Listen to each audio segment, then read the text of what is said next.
দেখুন, সংবিধান সভা দ্বারা আমাদের দেশের যে জনগণ রয়েছে, তাদেরকে মানে এনাদেরকে কি দেওয়া রয়েছে? মৌলিক অধিকার দেওয়া রয়েছে কিন্তু। তো মানুষকে যখন অধিকার দেওয়া রয়েছে, তারা নিজের ফান্ডামেন্টাল রাইটস ইউজ করছেন।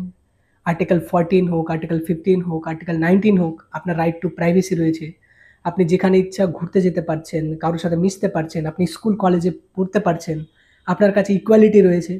তো আপনাকে সংবিধান এই সমস্ত রাইটসগুলো দিয়েছে, যাতে আপনি একটা শান্তিপূর্ণভাবে জীবনযাপন করতে পারেন। তো কি হয় 1970 এর পরপর 1976 এর দিকে একটা মানে দেশে ইন্দিরা গান্ধী গভর্নমেন্ট চলে। তখন এমার্জেন্সি লাগু হয়ে যায়। এবার এমার্জেন্সি যখন লাগু হয়, তার আগে দেশে অনেক প্রোটেস্ট দেখা যায়, দাঙ্গা হাঙ্গামার সৃষ্টি হয়। তো সেই সময় আমাদের দেশের যে জনগণ রয়েছেন, এনারা রাগে এরকম জিনিস করতে থাকেন যেটা দেশের জন্য ভালো নয়। যেমন কোনো প্রপার্টি পুড়িয়ে দেওয়া সরকারের। তখন গভর্নমেন্ট বুঝতে পারেন যে আমাদের দেশের জনগণের কিছু কর্তব্য থাকা দরকার। এবং সেই সময় একটা কমিটি গঠন করেন সরকার, যেটার নাম হলো সর্দার সরণ সিং কমিটি। সেই কমিটিটা রেকমেন্ডেশন দেয় যে ঠিক আছে, মানুষের মৌলিক অধিকার আছে, তার সাথে সাথে মানুষকে রেসপন্সিবিলিটি হতে হবে। মানুষের কাছে এর জন্য কি নিয়ে আসেন? ফান্ডামেন্টাল ডিউটিস নিয়ে আসেন, মৌলিক কর্তব্য নিয়ে আসেন।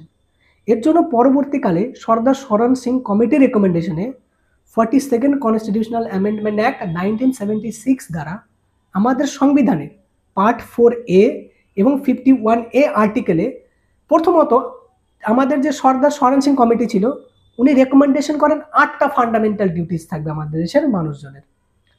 কিন্তু আমাদের দেশের দেন গভর্নমেন্ট 10টা ফান্ডামেন্টাল ডিউটিস নিয়ে আসেন এবং পরবর্তীকালে 86th কনস্টিটিউশনাল অ্যামেন্ডমেন্ট অ্যাক্ট 2002 মাধ্যমে আরেকটা ফান্ডামেন্টাল ডিউটিস অ্যাড করেন আমাদের সংবিধানে।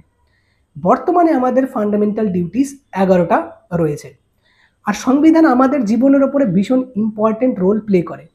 একটা খুব সুন্দর শায়রি আছে সংবিধানকে দিয়ে, যে तुम्हारा हर तकलीफ का तुम्हारा हर तकलीफ का मैं एक लौता जवाब हूँ, कभी वक्त मिले तो मुझे पढ़ना, मैं भारत का संविधान हूँ।